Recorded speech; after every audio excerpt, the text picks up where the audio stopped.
Welcome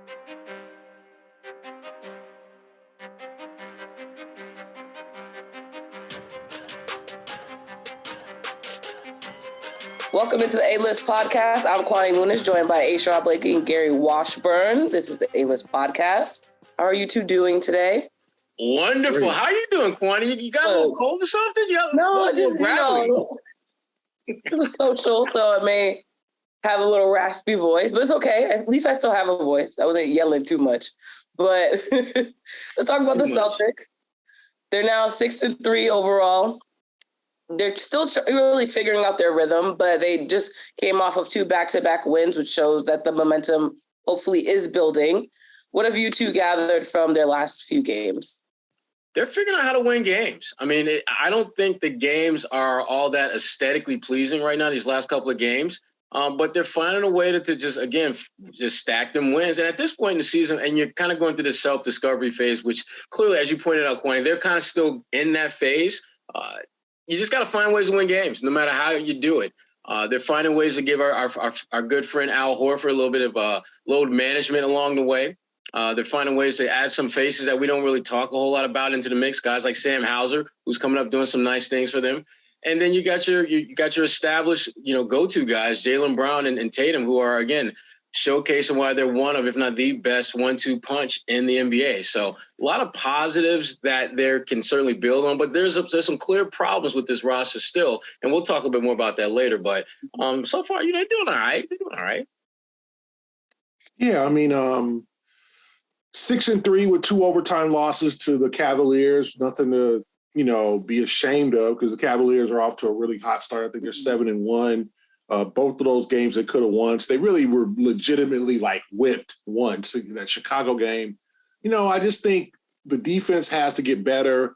They're outscoring teams at this point, 123, 119 against the Bulls, 133, 118 against the Knicks. Obviously the record 27 3-pointers, but they're getting it done. And at this point, you can't argue with that, because they could be 3-6. They could be kind of in the hole. They could be the Warriors at this point. They could be other teams that are struggling out the gate. So you got to give them some credit for figuring out ways to win, but I just think they got a lot to work on. The defense, they got to figure out what to do at the center position, rebounding, little things like that. But I think they're coming together. I think that they're this is what the point that if they could have said, hey, we will be 6-3,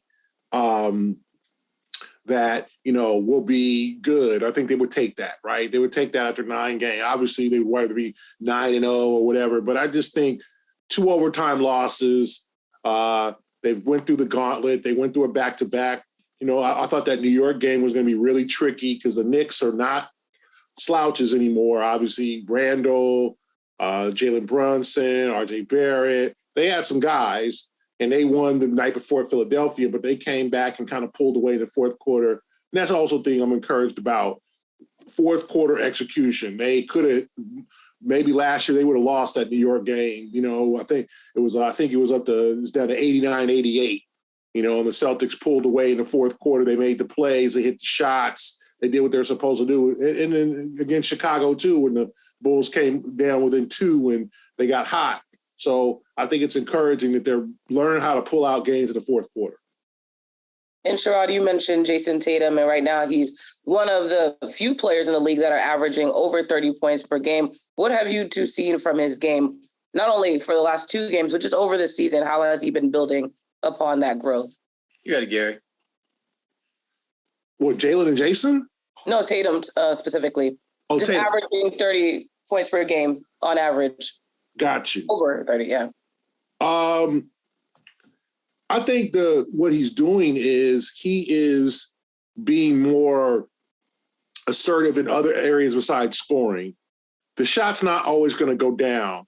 I was very impressed the other day with his offensive rebound, to give them an extra possession, to get to the free throw line when the Bulls, if they get that board, would have had the ball down 2 with DeRozan hot. And then he got a block shot on the next possession to Patrick Williams. All-stars, great players, they do the little things. It's not just scoring the ball. It is, rebounding, getting get block, defense, all types of little things. And I think that that's what,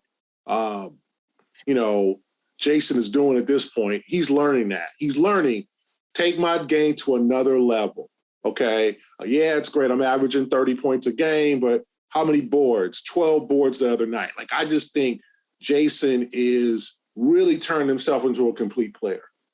Yeah, and that's the key to him. I mean, I talk about top 5 Tatum, and we're seeing that way more often than we've done in the past. And the reason why that is because he's figured out how to not just make an impact at both ends of the floor, but make an impact consistently at both ends of the floor. And it's not the same thing night in, night out. Some nights offensively, he's not shooting the ball well, but he's finding ways to get to the line.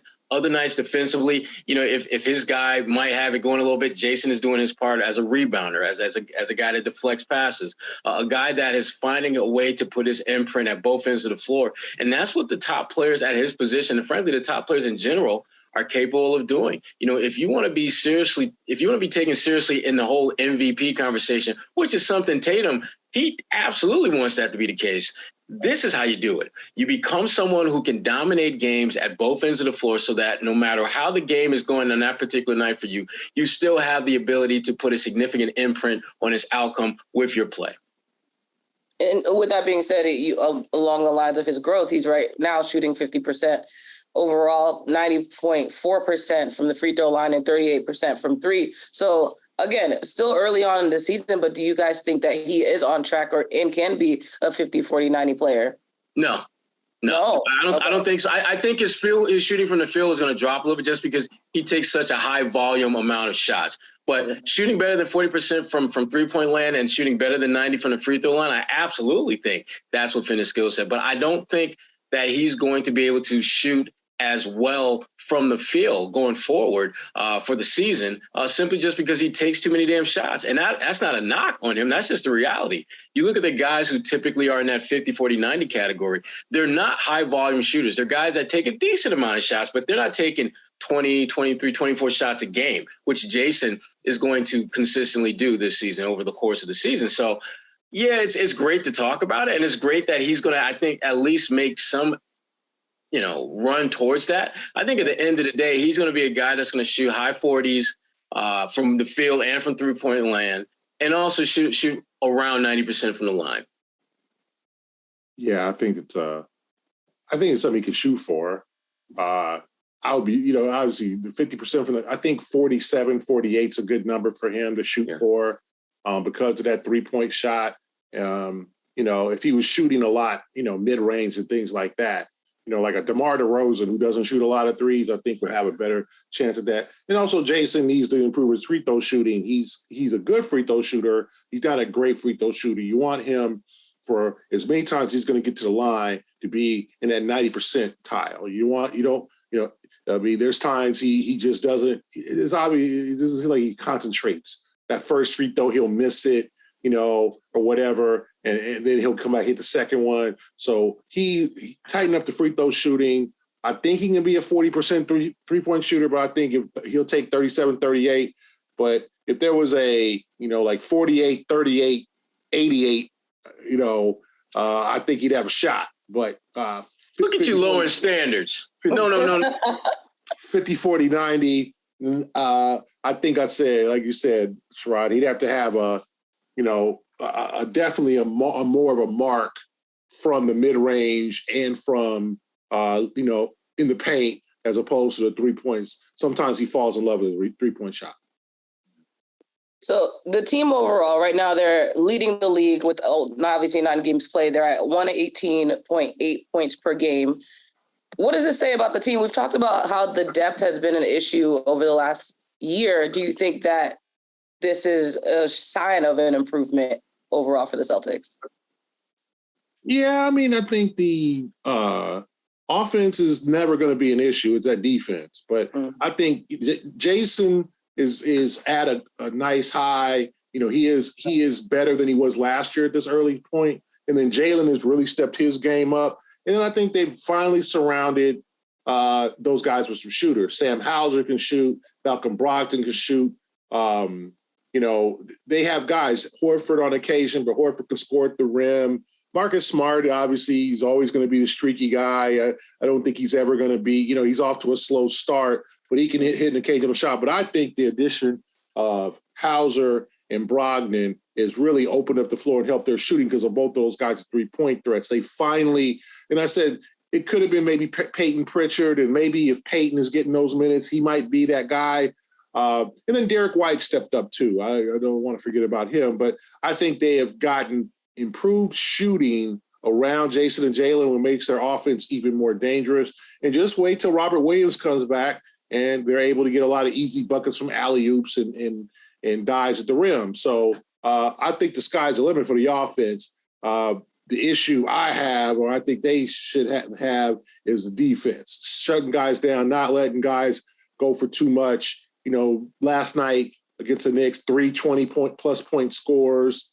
They let guys go. They had a chance in the second quarter to kind of pull away. I think they were up by 12, and then they let the Knicks go a little bit crazy.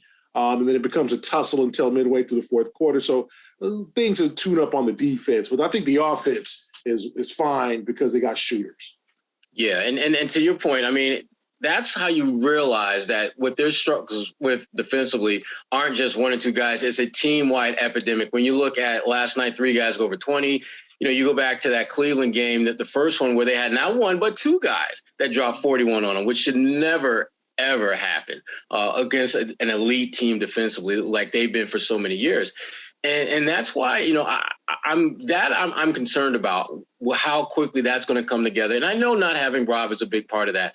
But my concern with this group is that they almost embrace the fact that they're not as good defensively and aren't necessarily fighting through that pull that you have from time to time to just kind of go with the flow, because they know, and we've seen it, they can outscore damn near every team in the NBA. They've got that kind of firepower. Sam Hauser is doing what you're supposed to do, is knock down open shots. Those open shots create more open shots for Tatum, which creates more opportunities for Jaylen Brown. You just go down the line, and there's that trickle down effect with that. But my concern is that when Rob comes back, that there might be this almost collective, we good now. Rob's got our back. So you know what? That turnstile defense we were playing, that Olay defense, we're good now because we got Rob back there. He's going to erase all that. And that's a problem that I have, and a concern I have with this team. I don't know how locked in they're going to be to embrace Rob when he comes back. And in some respects, follow his lead. Guard your yard. Be a better individual defender. That's, to me, again, at this point, that's the biggest pressing concern, I think, if you are Joe Mazzulla and you're thinking about different ways that you can continue to build off success and have it sustainable throughout the course of the season. That has to be your number one concern right now. So that being said, though, do you think they can sustain that high level offensively? Yeah, I do. And I say that with some bit of hesitancy, only because some of the key players that are part of this new high-powered offense are in roles they've never had before. I mean, Sam Hauser the other night, I think like 17, 18 points. You're not going to get that consistently from him. He's going to have nights where he's going to miss 3 or 4 shots he normally makes. And to me, I'm not concerned about that particular game. I'm concerned about the lingering effect of that game going forward. Is he going to be able to have a rough night, brush it aside, and just get back on a horse and ride off? Veteran players are able to do that. Young fellas, it takes them a little bit of time to kind of build up the muscle memory to be able to withstand tough times and then just take off. And you start looking at their roster, they've got a couple of guys that kind of fit in that mode. And again, I think the tools are all there for them to be a high-powered offense and maintain themselves as the highest scoring team in the NBA. I'm just concerned about what happens when they hit a lull offensively, lose a couple of games because they can't stop anybody. How are they going to just snap themselves out of that? Yeah, I mean, I think they'll be fine. I think the offense will be fine. I think they'll be able to maintain it because obviously you have 2 elite scorers, and then you have guys like Brogdon, who has been a plus scorer in other places, Milwaukee and Indiana. Hauser, I think, is a guy that is turning himself into an elite shooter, and he's going to be open a lot because defense are going to be flexing on Jayson and Jaylen. So I think that they'll be fine. I don't think the offense is to be something to worry about at this point because I just think they have enough cohesion, ball movement, to be able to score points and be able to take advantage of mismatches and to be able to go at certain guys. And then they have guys like scrappy guys like Griffin and Vonleh, and even, on occasion, Luke Cornett to, pick up a loose ball and put it in or dunk at the rim, things like that. And I said, Robert will help so much offensively also because he'll give them more easy points. That's the thing you want. Right now they're working too hard for their points because they don't have that rim runner. They don't have that easy guy who can score at the rim. When Robert gets back, they'll be able to get 4 or 5 baskets a game easier, because of his presence.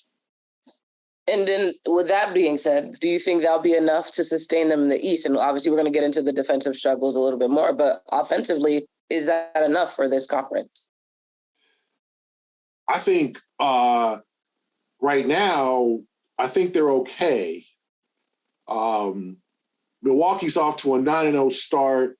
Cleveland looks like they're going to be a factor here, more than just like the 6th seed. Cleveland looks like they can go for one of the top 3 seeds at this point. Obviously, they're going to hit their ruts.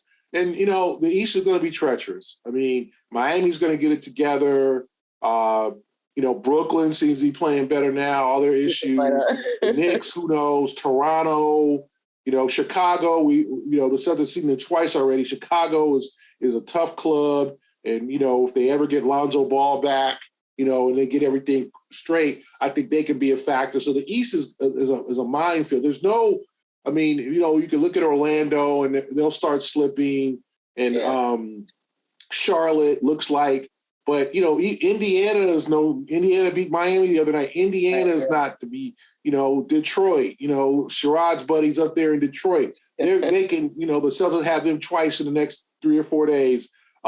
They could sneak up and bite you. So there is no slouch in the East. There's going to be some teams that don't show up on certain nights, but the East is really balanced and really has that parity that the NBA has been seeking, because you'll look at, Orlando just beat Golden State the other night. They're a young team, but the Celtics already saw them. Detroit. And those are supposed to be, Indiana's supposed to be in some kind of rebuild, right? They're supposed to be blowing it up, and they play hard, so it's going to be tough in the East. I mean, this is not going to be, I think, a season where the Celtics win 60 games or something. Like, they're going to struggle at times because, some of these teams will sneak up and bite you. But I think at this point, they're holding their own. They're third we're 10% through the season. But I think they just keep trying to maintain, win. Don't avoid, as we saw in the early going last year, the 6 losses in 8 games. Avoid the ruts, right? They lost 2 in a row. They came back and won 2 in a row. Like, just keep trying to avoid the ruts, win most of your games. Yeah, and for them, a big part of finding their way through all this is developing the rotations and developing chemistry. Even though they brought a lot of key guys back from last season, there's still, every year is a new season, new team, and new expectations. And this is really the first time for a lot of those guys where they're dealing with not just being one of the favorites, but by virtue of going to the NBA Finals a year ago, people want to be where you were.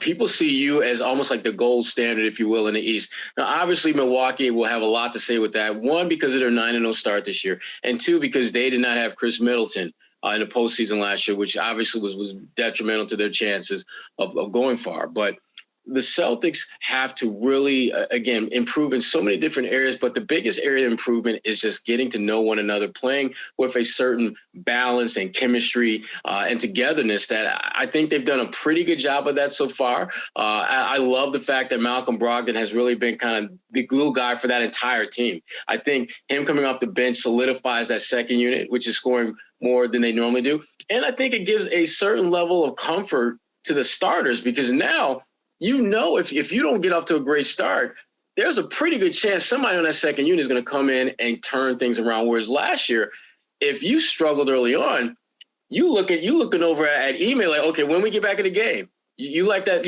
little kid who's double dutching. You step out, you just ready to jump back in. That's how you got to do. Oh, stop, Gary. Stop. Mr. Lower the standards for 50, 40, 90. Let's go with 47, 48, 88. Come on, man. Ain't letting that slide. That's right. That's those right. Standards. Come on. We all can't be 50, 40, 90 guys in life like you, Sherrod. We all can't, you know. And that's too bad. That's too bad. I'm sorry for you.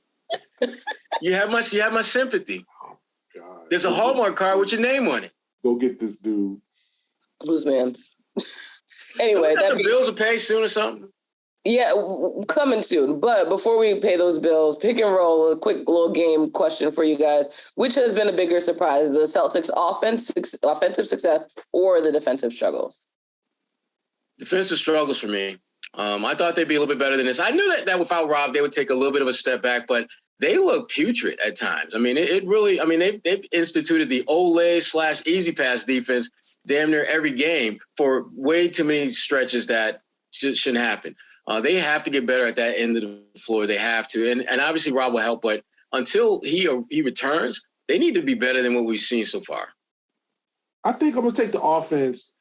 The defense, I'm going to say, has obviously not been good. It's been below average. But I also think they've ran into some really hot shooters. I think that, like, Mitchell and, like, guys who just had uncharacteristically great nights. And that's what they have to stop. Some of the in-game adjustments I'm a little disappointed with, like going under the screen on Mitchell, or the first quarter against Cleveland at Cleveland, letting Garland just kind of get what he wanted, and coming off I think he missed 6 games with the eye injury, comes back and scores 7 or 14 points in the first quarter just with open threes. Like, that can't happen. That's the stuff that I think is disappointing. Overall, I think the defense can be better, and I think they're improving, but it's just those lapses. The opening quarter against you let this guy get going, you fall behind by 11, and and that just kind of set the tone for the game. They end up coming back and then blowing a 12-point lead in the second half. But you can't let guys just get comfortable in this league, especially dudes who can score.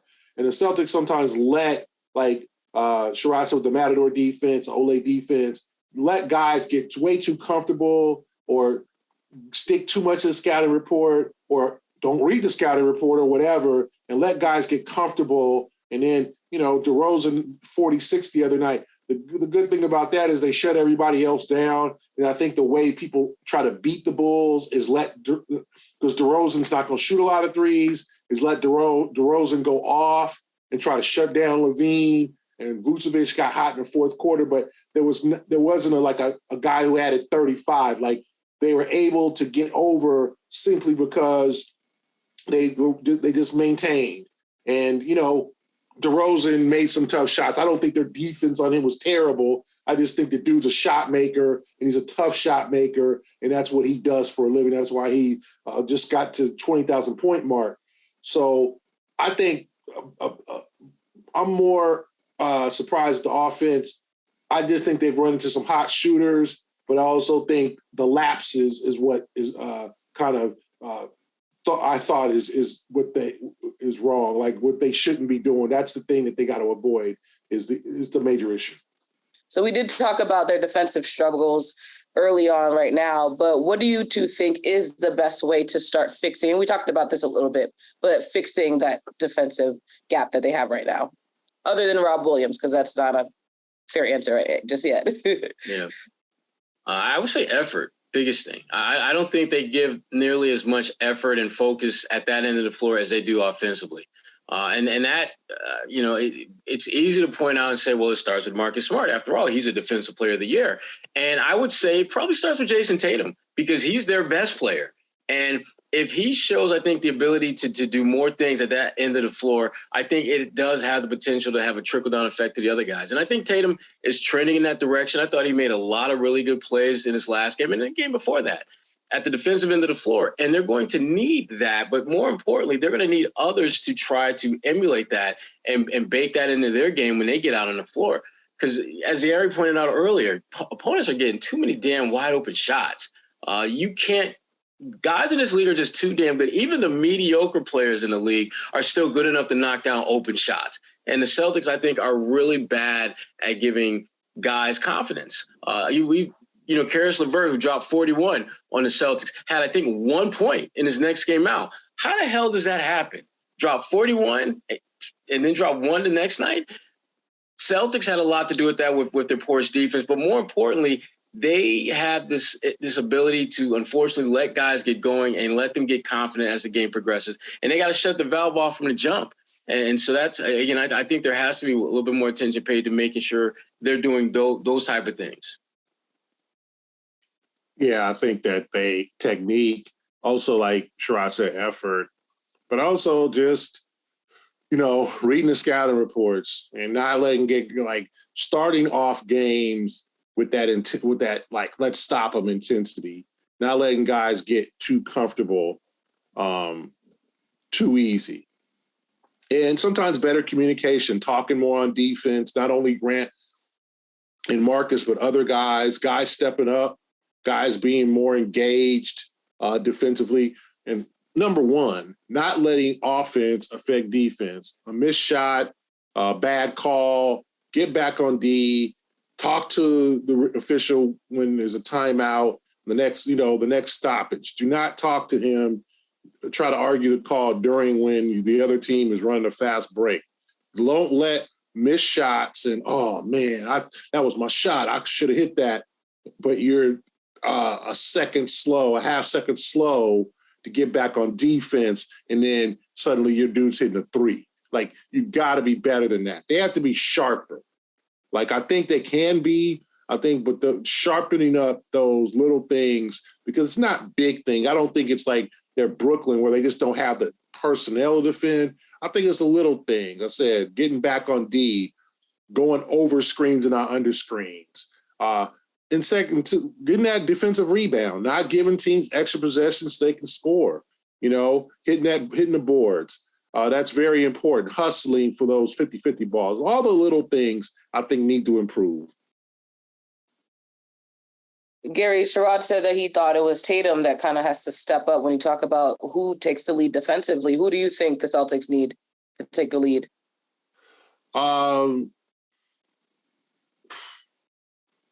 Yeah, I think Tatum. And I also think Marcus needs to get back to his Defensive Player of the Year form, set the tone.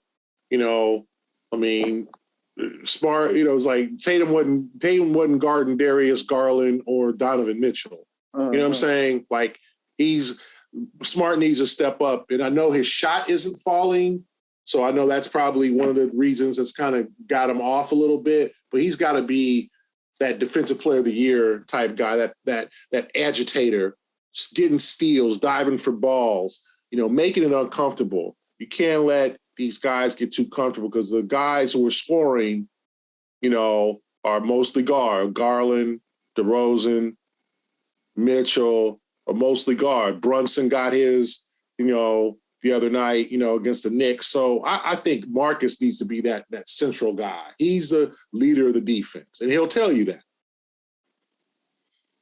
All right, so looking up ahead to the schedule, their next opponent are the Memphis Grizzlies. As I mentioned, the Celtics are obviously leading the league in points per game, and the Grizzlies are right behind them. So what are your expectations for this game, knowing that we have two offensive leaders going head-to-head? Buckets. Lots of buckets. And again, I both teams do it in their own way. And I think the Celtics, clearly this is a Memphis team. They've had some success. So they both won both games last year. Tatum, I think, had over 30 points in each of those games. The Celtics, I believe, shot better than 50% in each of those games. So all the stars are aligning for the Celtics to basically build off of what they've already done of late this season, and that's score a ton of points. Mm-hmm. Memphis, again, to me, their strength is the waves in which they can hit you. They've got guys who are really very much fall into the bucket of two-way talent. Mm-hmm. And that's going to be important for the Celtics to find ways to take advantage of whatever their shortcomings are and work at mismatches. I mean, Ja Morant, no disrespect, but if Marcus Smart has the ball in a block and you guard him, barbecue chicken, that will be you. So that's going to be key. But this may be the game where the Celtics defense, which we've talked a lot about, has to break out. They have to be better than their numbers suggest if they're going to win this game. Yeah, I think it could be another potential shootout, and Ja, licks his chops against defenses like the Celtics if they don't step up. So, and then they also got guys like Desmond Bane and Dylan Brooks, Steven Adams, pushing dudes around in the paint. They don't have Kyle Anderson anymore. He signed with Minnesota. Jaren Jackson Jr. is out. So they're missing some pieces. But they got guys who can put the ball in the hoop other than Ja. So, Zaire Williams is a guy I like, kind of a swing man, 3-and-D guy. So they got personnel. They got a young team. It all depends. We'll see. The interesting part about it is Memphis plays Sunday night against the Wizards at home. So they're coming off a back-to-back, even though it's at home. I'm sure they'll have energy, but the Celtics will have a day of rest, a chance to probably check out that game. I'm sure they're in Memphis as we speak, trying to, check out, get some little scouting report on how that game goes, and just keep it, they got to keep it close early. Don't fall behind. Don't let Ja go for 20 in the first quarter, and they could have a good shot of winning that game. But, yeah, I think it's going to be a shootout, 2 high-scoring teams, 2 offenses, 2 lots of great players on the floor. So it's going to be an entertaining game. Get your popcorn ready. Okay. So we've talked about the growing pains that the Celtics are going through, not as extreme, but they are going through, especially on the defensive end. And our partners at Indeed, they know the same thing can apply to some small businesses. And rapid growth for your business doesn't have to come with growing pains if you use Indeed. And when you have ambitious hiring goals, you need a partner to help you get you there. So you need Indeed. Indeed is a hiring platform where you can attract, interview, and hire all in one place. So instead of spending hours on multiple job sites looking for the right candidates with the right skills, you can do it all with Indeed.com. Find the top talent fast with Indeed's suite of powerful hiring tools like the Indeed Instant Match, assessments, and virtual interviews. So if you hate waiting, Indeed's data actually shows that 80% of Indeed employers find quality candidates whose resumes on Indeed match the job description the moment that you sponsor a job. So another feature that they have in addition to the instant match is the virtual interview, which basically, instead of making your candidates jump through hoops, their virtual interview tool means that you can do the nothing, no download, just click and talk to them. So they don't have to use an outside party to talk to them and figure out if they're the right candidate for your job. With virtual interviews, you can indeed save some time. You can schedule, message, interview all of the top talent in one place, and Indeed makes it easy to connect with their applicants. No need to install anything extra. Like I said, Indeed's virtual interview tool takes care of that for you. So if you're looking to hire for your business, Indeed knows that as you grow your small business, you're trying to save some money as well, especially in this economy. So here at the A-List podcast, we've got you covered a little bit. Indeed.com/A-List is where you can start hiring right now. And that's why when you sponsor a job post, you're going to only pay for quality applications from their resume of databases in their database that match, again, the job description that you're looking for. Again, Indeed.com/A-List. Need to hire, you need Indeed. So we've talked about the Celtics, but every week now we've talked about another team on the Eastern Conference, and that is the Brooklyn Nets, which I couldn't stop saying their name last week. So let's look at the Kyrie situation, which has since escalated since the last episode. Kyrie is now suspended for no less than 5 games. And now, even though he did issue the apology that the Brooklyn Nets insisted that he make, clearly it didn't seem sincere enough, and they have another set of action items before he's able to actually play again in the league. What do you two make of the fact that the Nets took so long to implement this punishment? And also, do you think the list of things that they gave him to do is enough? There's some sensitivity training there. If you don't know, there's like a few things that he has to fulfill before he's back. Got it, G. I'm not surprised. I think the Nets were trying to wait for Kyrie to come to his senses and make a full-fledged apology. And once he didn't, they kept him from the media for a couple of days. And so it was just like, okay, well, take some time, think about it. I'm sure people in the organization were talking to him. And then they're like, okay, now you can talk to the media. And so that press conference that he had, I think after a practice, was the one I think that set everything off, that he didn't apologize. He wouldn't unequivocally say he wasn't anti-Semitic. He kind of, he was playing the riddle game as Kyrie tends to do.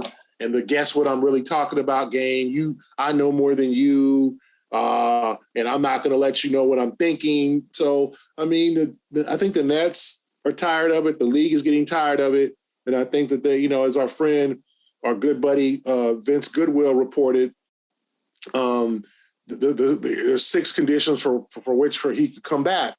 Mm-hmm. And, was meeting with the Anti-Defamation League, meeting with owner Joe Tsai. Apparently he wasn't returning his owner's, the governor, I don't say owner, the governor's text messages, things like that. So this is a real crossroads for Kyrie. I mean, his status in the league, he's becoming a real headache for teams. And it's obvious. I mean, it was happening in Cleveland, and suddenly it happened in Boston, and then it was like, I'm coming home and I'm back in Brooklyn where I belong. And I'm a Jersey kid, and this is, want to know about that. And this is where I belong, and this is home, and I'm coming home. And all stop. Yes. Okay, we got a little vocal. Yeah, like all that I'm coming home, and tearjerker and all that. And I'm coming. It's the same old BS. Like, it's like still more drama. And it's just like, come on, man. Like, it's got to end. Remember, you're supposed to go into this year. I'm about hoop. I'm trying to, I'm serious. Okay, the vaccination stuff is over, then this stuff comes up. And it's just sort of like, if it's not one thing, it's another. So this is his career, I believe, is on the line, because there's plenty of talented dudes on the street in the NBA in our history we know that just couldn't act right, can't get right. And the league was like, you know what? Go overseas with that, go to China, do something else, man, because he's a headache. He's becoming a headache. And he's got to realize that if he, now if you want to be a political leader, you want to lead people, you want to do something off the floor and put your focus towards something different, then that's cool. And just say, you know what, basketball ain't me, but you want to be a ball player and you want to get along with people. And there's plenty of people from all nationalities, races, orientations, or whatever, that go to NBA games and put money in the league's pocket. There's a certain amount of cooperation you have to do. You don't have to like everybody you work with, but you got to be civil and respectful to everybody you work with. So can Kyrie be that? Is he going to cause more trouble? The Nets have won the 2 games that he wasn't there. How much of an emotional headache is that for your teammates? So, I was surprised that I think the Nets wanted to give him some time and for himself to figure it out. And once he didn't, they're like, we're going to figure this out for you. So it was like your parent, you keep doing this. You keep doing this. You want me to go upstairs and don't make me get my belt. Yeah, don't make do you want me to come up here and handle things? Think about it. No. So that's the thing. I think that the Nets were finally okay, God, we didn't give you enough chances, and you're on an expiring contract, so we got to pay you, but we ain't paying you past this year. So you ain't on no Kevin Durant deal. So this is your last year here anyway. So at this point, they're not the Nets aren't tripping. And, they want to win, but they also want to get rid of these headaches. Oh, so yeah. I think that I understood their stance. Wow. Here's the thing. Kyrie is an incredibly talented player, but we all know that as you run the race of life, if you don't pay attention, next thing you know, Father Time is right next to you. And Kyrie's not there, but the talent that he has displayed throughout his career is becoming less worth the headaches that come attached with joining forces with Kyrie. And that's the problem that he has right now. Brooklyn came to the realization that, you know what, he's incredibly talented, but he is forcing us, leaving us very little choice but to crack down on him. And because he's not just acting out, he's having a debilitating impact on the franchise. When you start doing some of the things that Kyrie has done, and let's be honest, and let's keep it 100. of all the NBA cities, and there's never a good NBA city to be anti-Semitic in, but if there was a city that is probably the worst place to be anti-Semitic, it's Brooklyn. That borough, 1 out of every 4 people in Brooklyn is Jewish. That is the absolute. I mean, that's the absolute worst place on the NBA circuit to do something like this, or to even have any type of attachment or association with anti-Semitic rhetoric. And Kyrie, also, a great man did once say, "Spread love, it's the Brooklyn way." So that's another. Who said that? I said a great man once said. Biggie. Who said that? I thought you said my uncle Pookie. No. That sounds like something Unc said. It is that Kyrie. It's the last place on the planet where you would want to, or you would even entertain something like that. And the worst part about it for Kyrie was that he had multiple opportunities, and this is what the Nets were doing. They're like, okay, you know what? He's wrong. I think we kind of knows he's wrong, but now he has a chance to just set the record straight if there was some confusion. And every opportunity he had to set the record straight, he refused to address the most basic question: are you anti-Semitic? Are you going to disavow people who? And he was just, he didn't answer the question. He did the shuck and jive, bob and weave. I mean, look, Kyrie, we're not on the court. You ain't breaking my ankles down in this one. Mm-hmm. You can't break ankles on this one. You have to be real. And the Nets felt, okay, we're going to suspend you at least 5 games. We're going to come up with these kind of rules that we need you to do before you can come back. And with Kyrie, I know we've talked about this before, but would anybody be shocked if Kyrie just decides to say, the hell with this, I'm done. Nike done already cut me loose. Yeah. Y'all don't want me, at least not the way I want to be wanted. I'm just going to go and do Kyrie now. Would not be surprised. I would be disappointed because I still think Kyrie, from a basketball standpoint, has a lot to contribute. And to me, from a personal growth standpoint, if he can finally actually listen to someone besides himself on these type of matters, that would be great. And as Gary pointed out earlier, Vincent Goodwill, who had the first to write about like the rules that Kyrie has to abide by before he can get back, I'm not convinced Kyrie is willing to do all that, because part of that involves getting treatment. And while I think from a tangible standpoint it's possible, but can he philosophically allow himself to open up to that process and walk through that process and hopefully come out on the other end a better person? I don't know.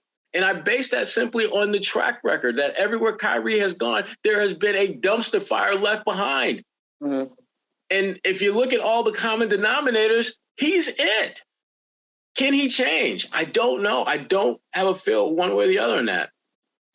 I think it's also telling, though, despite us feeling as though it was just the common sense decision to apologize and, complete the steps so he can be reinstated.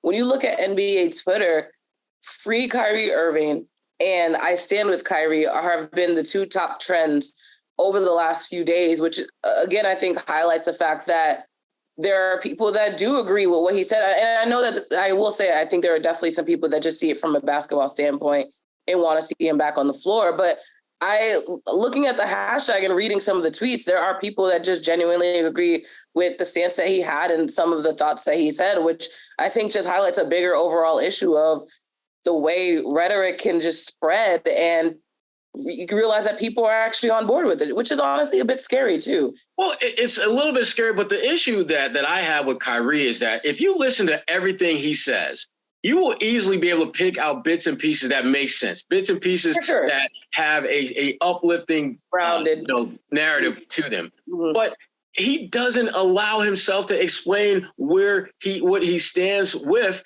and what he stands against. He just lets all that stuff just kind of morph together and leave you no choice but to believe he stands for all that stuff. And if that's the case, this is what happens when you don't explain with clear clarity what the hell you stand for. And that was the frustrating part about his press conference a couple Saturdays ago, when there were multiple opportunities for him to be able to explain, if he can, why he felt the need to promote that particular piece of cinema.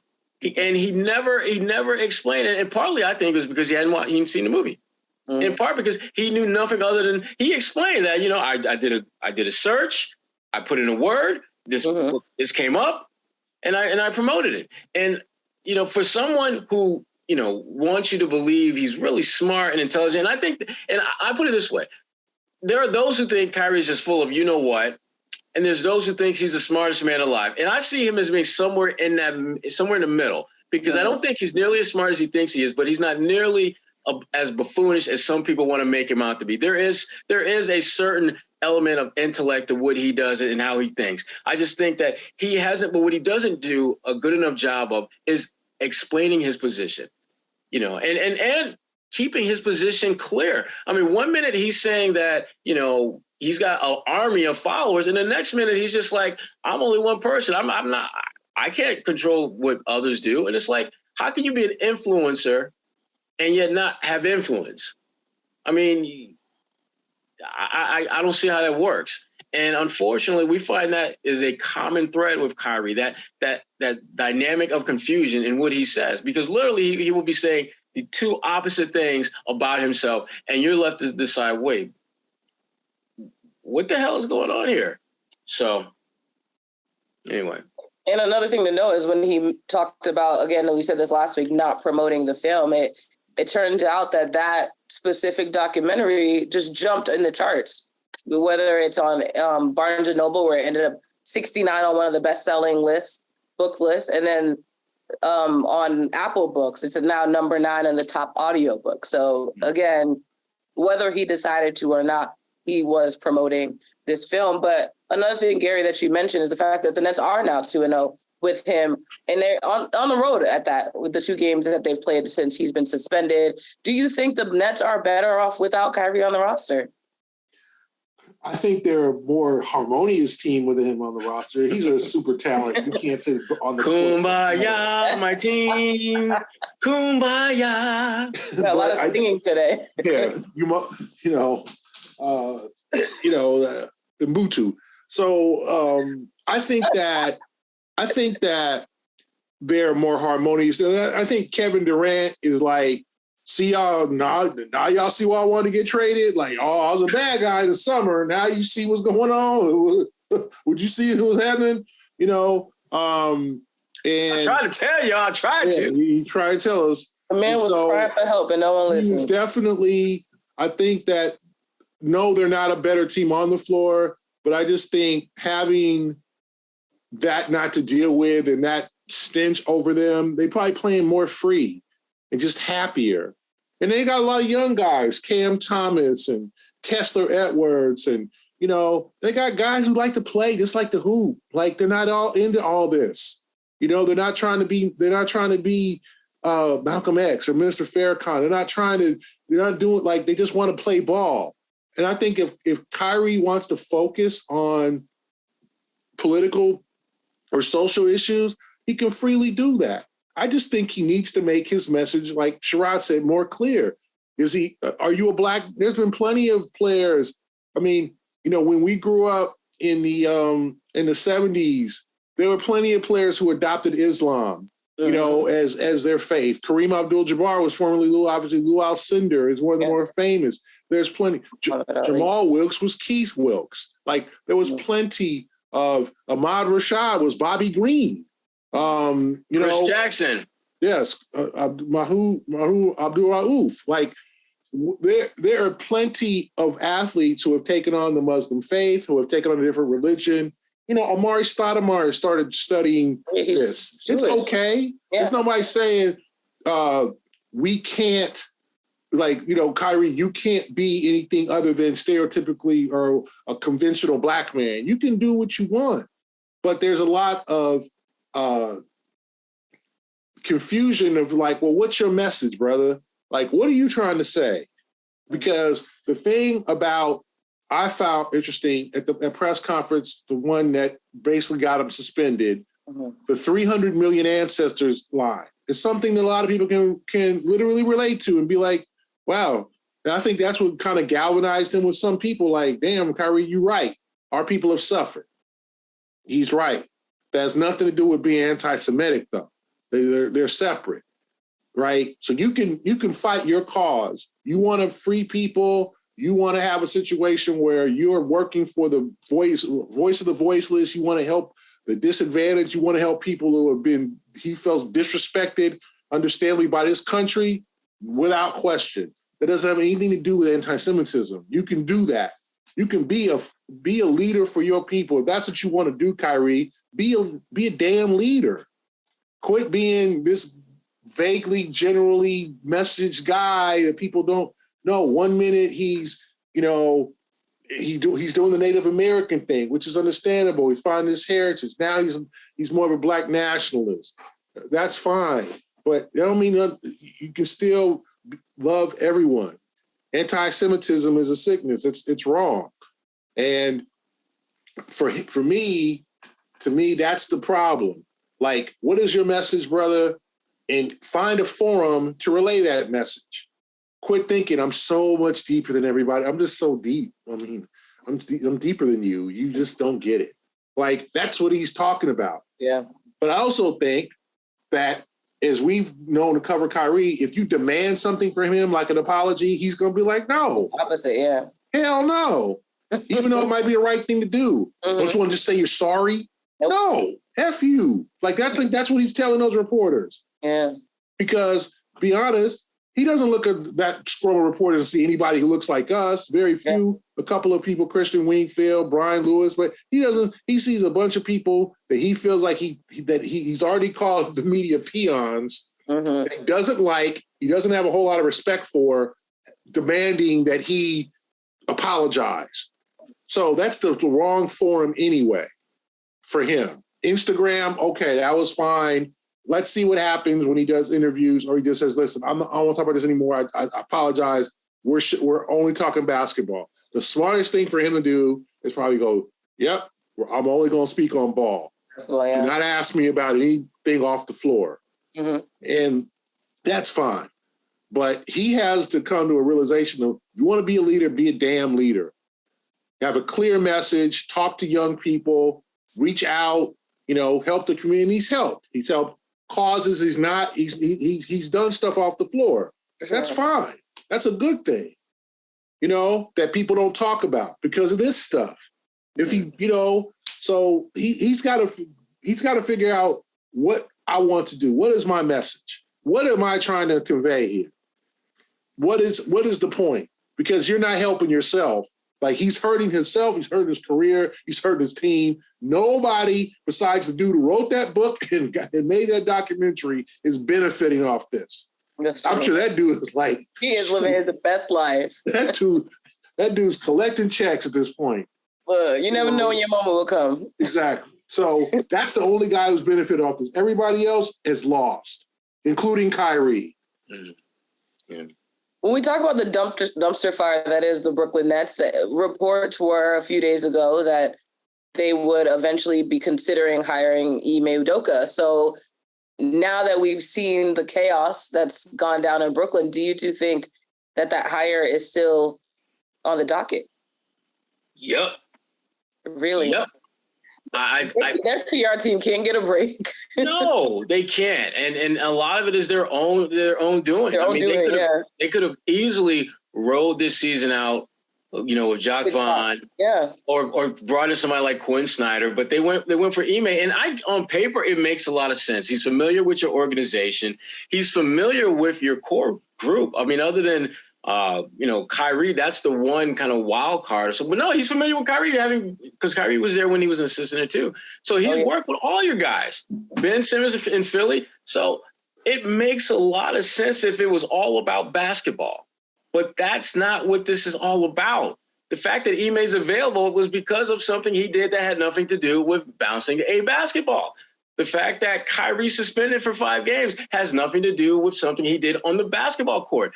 The drama that they have has nothing to do with the game. And yet you're hoping that because all your flawed players from a personality standpoint can put that aside and make it about the game. This is the best shot that they have of turning this thing around. This team was built, this franchise spent major money to build a championship caliber team.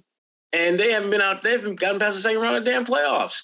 This is their best shot. Ime gives them their best shot because he understands the fragile nature of the core guys better than anyone who's available. And he too has something to prove. He's part of this, trying to reinvent oneself in Brooklyn. And so there's a lot of that stuff has to come into play when you're trying to figure out whether Ime is the right person for the job. I'm a little disappointed, to be candid with you, that he got back into the game this quick.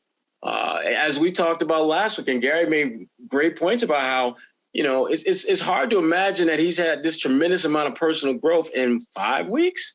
I think it's something that's going to happen. And, the Nets are a desperate organization. They've been trying to win for the last decade since moving to Brooklyn. They've been trying to be significant because, as you know, Kwani, you're from that area. It's still a Knicks town. Mm-hmm. Whatever the Knicks people don't care about the Nets. The Nets are, just kind of a novelty. Oh, they're the other team down there. Oh, okay. It's a cool, sleek team. The uniforms and the theater lighting in a nice arena and all that. But it's like they don't have a lot of diehard New York fans. And they're trying to make a statement in a market where it is a Knicks town. So they're trying to be significant, and they're trying to figure this out. And I'm sure they've done their vetting on Ime Udoka, and they might still be doing their vetting on Ime Udoka and figuring out, okay, what exactly did he do? What happened? And, they haven't made any public statements yet, so we don't know. And I kind of think, well, if it would have happened, it would have happened already. But their full concentration could be on, quite honestly, this whole Kyrie Irving thing. But let it die down. The way I look at it is that, we'll see what I'm fascinated. I'm going to, getting to know Ime. He seems like not a good man. Obviously, he's a flawed man, but he seems to have some sense, even though he might have lost his head a little bit in this situation. Let's see how he reacts to this new opportunity, to the situation in Boston, whether he makes some changes or says he's going to make some changes and gets his head right in terms of, because this is his last chance, obviously. Mm-hmm. So let's see if he's done some reflection. 5-6 weeks is not a lot of time. It's kind of absurd, but this is the league that we're in, to where the Nets are desperate and they feel like, this is the man, even though it's the right guy, even though it might not be the right time. Until next week, when we figure out what's going on in the NBA, for Ashaw Blakely and Gary Washburn, I'm Kwani Lunis. This is the A-List Podcast. Thank you for listening.